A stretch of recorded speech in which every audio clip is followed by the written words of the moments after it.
This is Kat Feeney, on air and streaming now on the ABC Listen app. On ABC Radio Brisbane and Queensland. Well, you hear a lot, don't you, about gut health. Have you taken your daily probiotics, your prebiotics, the other biotics, the robotic? I don't know. It can be hard to keep track, can't it? But have you heard much about the impact that gut health has on your eye health? I haven't. That's why Julie Newport is here, optometrist with ICU Optometry.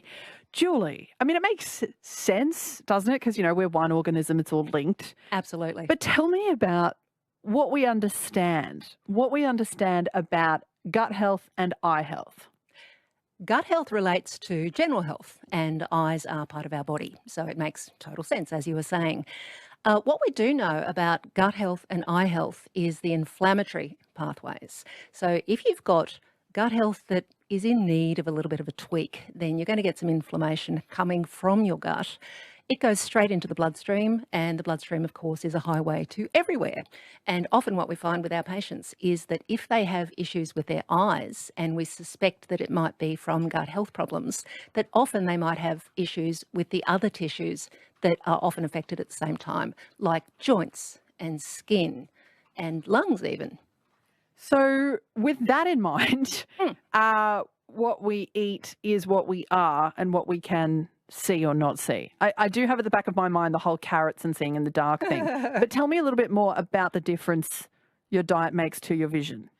A huge difference. So one of the things that we like to tell our patients in optometry is that if they're eating well, so for example with a Mediterranean diet, that's well known to help guard against things like macular degeneration. But that's not what we're here to talk about today mostly. As far as gut health is concerned, if you are feeding your trillions of gut bacteria the right foods, then they will do you a big favour, and they will produce all sorts of anti-inflammatory things that will help quell your problems with or your susceptibility to certain inflammatory diseases. And those inflammatory diseases are just, there's a whopping number of them that can impact on the eyes. Okay. On 612 ABC Radio Brisbane and Queensland, Julie Newport, optometrist with you, 10 minutes to 2. My name's Kat, and whilst we're talking with Julie about the effect of gut health on eye health, you might have a question about your eyesight that you would like some expert advice on. General in nature, see your personal doctor, obviously. 1300 222 612 is the telephone number. That's 1300 222 612. Julie, what are the proactive steps that you can take then with regards to eating well for good vision? A lot of these will sound very, very familiar. So you referenced the carrots before. Carrots are a vegetable, and vegetables are great for eyes. If you've got a really good variety, not just carrots, a really good variety of different types of vegetables going into your system, and if you are, and everyone knows this already, avoiding junk food, avoiding your chips and your hamburgers and all that, with, you know, exceptions when, you know, it's your birthday or whatever. But sugar and junk food, bad for your eyes. Okay. Bad for your gut health. Okay. And through both pathways, bad for your eyes. Yikes. So tell me about what you've seen, what you've seen with your patients, or what you've seen in the research presented case studies and so forth. Okay, well, what I've seen in my chair is, this is a really good example. We had a young gentleman in a couple of years back, and this piqued my interest in this whole area, in that he had horrible dry eyes, and they were just red and awful and inflamed, and he was having difficulty working. And we did all sorts of things to try to get this under control. And I know what I'm doing with those things when you're dealing with the outside of the eyes. And after a while, I said, can we just talk about your gut health?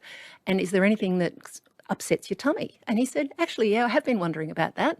Went and did some stuff to work things out, worked out he was celiac of all things, stopped having gluten, and that stopped upsetting his particular gut. Now, we know that a lot of people are gluten sensitive. We know that a lot of people are lactose sensitive, all of those things. So if you think that you do have a sensitivity to certain foods, that you get gassy in your tummy, or you just have issues downstairs, then that may very well be causing all sorts of other inflammatory problems, some of which might be causing dry eyes or just sore eyes, making you more prone to some of the nastier conditions like diabetes, high blood pressure, glaucoma, all of these nasty things. Okay. So how long for how long, I should say, have we understood there to be a connection, between the gut and eyes? Less than 10 years. Like, so it's really quite new. Yes. Does that surprise you? Yes, it does. Although, it's had a sort of a natural progression because, people like RIP Michael Mosley came out with some stuff just a few years ago. It made it very accessible for everybody to understand with books and TV shows and whatnot. And some of the health professionals around, myself included, just looked at it and said, I wonder if that affects people in my field. And yes, it does. My goodness. Okay, so diet, obviously a big deal, generally speaking, for good health, and everyone will have to sort of personalise and individualise their own diet plans based on their particular needs. Yes, and there's plenty of nutritionists out there and dietitians who now have a special interest in gut health as well. But it could help you improve your eyes' health, or the health of your eyes. Okay. What are some other tips that you might have for us, Julie Newport, optometrist, in relation to eyes and our eye health? Some of these things are good news. So, ladies, eat more chocolate. The darker, the better. Oh, really? Yeah, don't go overboard, though, because chocolate's usually got sugars and emulsifiers and things in it, and those things will actually feed your bad bacteria, and then they go nuts, and then your good bacteria get outgunned, and then your immune system comes along and says, this is a job for me, comes along with causing some problems at the same time. And that's where you get leaky gut, and you get all sorts of nasties getting into your system and causing inflammation elsewhere. But otherwise, a little bit of dark chocolate goes a long way. A little bit of red wine goes a long way. Okay. Again, not too much. Oily fish, so your lunch, fantastic. And fibre, and more fibre. Right. I'm glad that I got the tick for my lunch. Couple of quick questions for you, Julie, before we get to the 2 p.m. edition of your ABC News. My name's Kat, by the way. Hello. To Nanango and Adrian. Hi, Adrian. G'day, how are you? Good. What's up? Right. I don't know whether you got the message from your receptionist, but I'm undergoing eye therapy with injections into my eyeball. I have macular degeneration, big time. My right eye is, it's gone past retrievable. What I ask is, I heard in the general media that there is gene therapy which accelerates the activity of stem cells in the eyeball to create new rods and cones. And there is a trial at the present time, I believe, in Victoria. Julie Newport, do you know much about the rods cones trial? Not about that particular trial. What I do know, and I'm not saying that that trial doesn't exist, it just has not come to my attention, but what I do know is that there's lots and lots of things that they're doing at the moment with gene therapy where they can tell your own cells in your retina to start producing the same anti-inflammatory substances that are being injected into the eyes with people who have wet macular degeneration where fluid and blood vessels are being involved. And so that stops people from having to have the regular injections. Oh, wow. So if they can actually make rods and cones again from stem cells, that is magic. A game changer. So yeah, keep an eye on that. Yeah, okay, worth investigating, Adrian. Thank you. Arthur in Townsville waiting at the doctors. Hi, Arthur. Real quick, what's your question for Julie Newport, optometrist? I just, because I'm a sugar diabetic, type 2, I've been put on Ozempic for 12 months. I've found my eyes have improved in that 12-month period.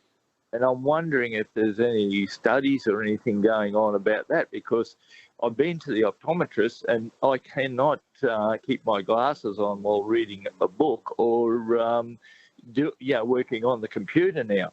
I'm 70 years old, or will be in a month. But I just wondered if your optometrist knows anything. Semi-glutides and eyes. Well, Ozempic is anti-diabetic, and it's also well known to help control obesity as well. And of course, in type 2 diabetes, I don't know if this is the case for you particularly, but a lot of people with diabetes have a few extra kilos on. Those extra kilos are often made of white fat rather than the yellow fat, which is more brown fat, which is more healthy for us. And white fat actually does produce substances that are pro-inflammatory. So if your Ozempic is controlling your sugars and it's also controlling that little bit of extra spare tyre that you might have, then that makes a lot of sense with regards to, are your eyes behaving better? Are they less red? Are they less sore? Are they less dry? Are they less inflamed? And all of those things will give you better vision. Very interesting. I mean, there seems to be a bit of a flood of research being done on these semaglutides that are being used by so many people, Julie Newport. So, Arthur, good point, well made. Thank you. Good to have your company, Julie Newport, your expert insight. Lovely to see you back in studio, and I look forward to seeing you again shortly. Thank you so much. Julie Newport, optometrist with ICU Optometry.